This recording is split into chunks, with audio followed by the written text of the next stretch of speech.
décision incompréhensible basée sur aucun texte légal. Aujourd'hui, il nous appelle à un dialogue. Dans ce dialogue, qui n'est pas une instance légale, il demande aux acteurs de prendre des décisions de nature constitutionnelle, c'est-à-dire de décider si au 2 avril, il n'a pas réussi à organiser l'élection, s'il peut rester au pouvoir. Il demande à une instance non juridique de déterminer la date d'une élection présidentielle, qui est une prérogative propre que lui confère la Constitution. Il demande en outre à cette instance, qui n'est pas une instance légale, de décider si on maintient l'élection ou on reprend complètement le processus. Vous comprendrez dans ces conditions que le FC25, qui regroupe les candidats retenus, ne puisse pas participer à ce dialogue sous ce format-là, où le président convoque à une foire d'empoigne entre ceux qui disent qu'il faut y aller et ceux qui disent qu'ils ne vont pas y aller, qui sont un peu de sa galaxie, c'est-à-dire des partis et mouvements satellites, pour acter une divergence et pouvoir encore être le maître du jeu. Je pense que ce n'est ni de son niveau, ni de son statut de garant des institutions. Le Conseil constitutionnel a été très clair. Il a demandé au président de la République de dialoguer avec les autorités compétentes. Et en parlant d'autorités compétentes, le Conseil constitutionnel ne s'est pas adressé aux acteurs politiques et autres mouvements. Il voulait que le président dialogue avec les autorités compétentes, à savoir la Direction générale des élections, le Sénat, les préfets, les gouverneurs et tout autre acteur concerné par le processus électoral pour déterminer une date conforme à l'état de distribution du matériel, etc. Il a substitué cette injonction de dialoguer avec les autorités compétentes pour faire du dilatoire. Ce dialogue n'a aucun fondement légal, ce dialogue n'a aucun fondement politique. Si dialogue doit y avoir, il ne peut concerner que les 20 candidats retenus et pour un seul ordre du jour, à savoir quelle date retenir. Nous considérons que le président de la République est en train d'organiser l'ingouvernabilité du pays en décidant que n'importe comment il va retarder le processus pour qu'au 2 avril, il n'ait pas de successeur. N'ayant pas de successeur, il prend une interprétation favorable de la Constitution, prenant un article qui parle d'une élection normale, l'article 36.2, parle d'une situation normale où un président est élu et dit qu'en attendant son installation définitive, que le président en exercice puisse rester en fonction.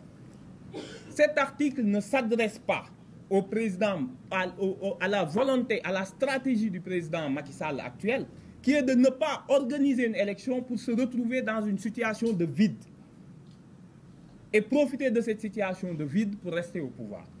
Je pense que ce n'est ni de son statut, ni de sa dignité. Dans ces conditions-là, rejeter le dialogue sous ce format est une impérieuse nécessité.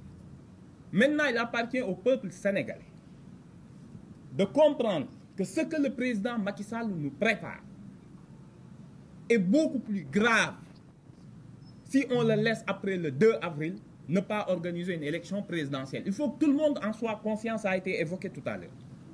On va vers l'abîme, on va vers l'inconnu, on va vers des confrontations politiques interminables qui vont impacter immédiatement l'économie du pays.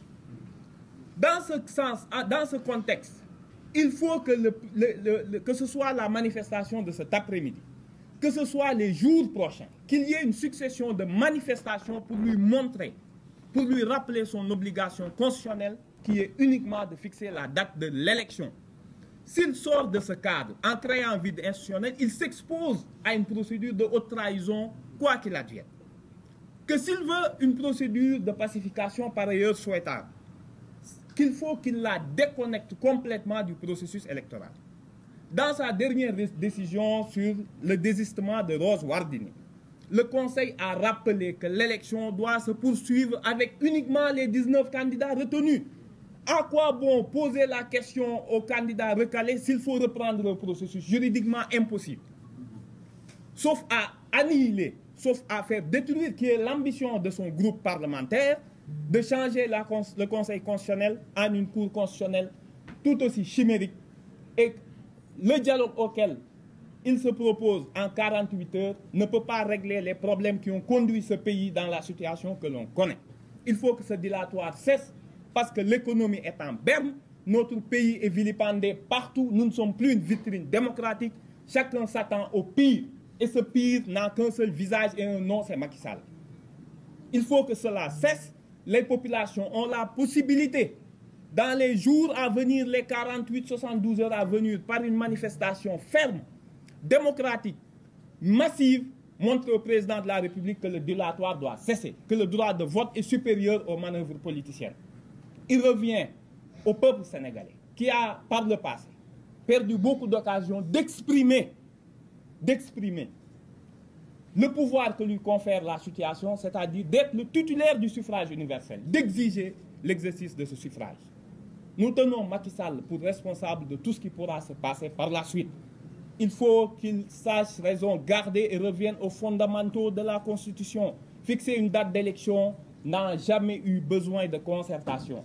Par ailleurs, le Conseil constitutionnel, constatant une impossibilité, lui donne les capacités, les possibilités juridiques de discuter avec les candidats qui sont tous disposés, qui sont tous dans les dispositions d'esprit d'accepter tout arrangement qui pourrait faire tenir l'élection présidentielle dans des délais pour que le successeur de Macky Sall puisse prendre les rênes du pouvoir le 2 avril. C'est le moment du peuple. C'est le peuple qui doit lui rappeler qui est le véritable titulaire de la souveraineté. Et si ce peuple décide de laisser Macky Sall continuer dans ce dilatoire, il conduira le pays inévitablement vers des lendemains incertains que l'on ne souhaite pas. L'apaisement, la réconciliation nationale passe par un préalable, l'annonce d'une date qui va apaiser les esprits, qui va remettre le citoyen au cœur. Le droit de vote est sacré.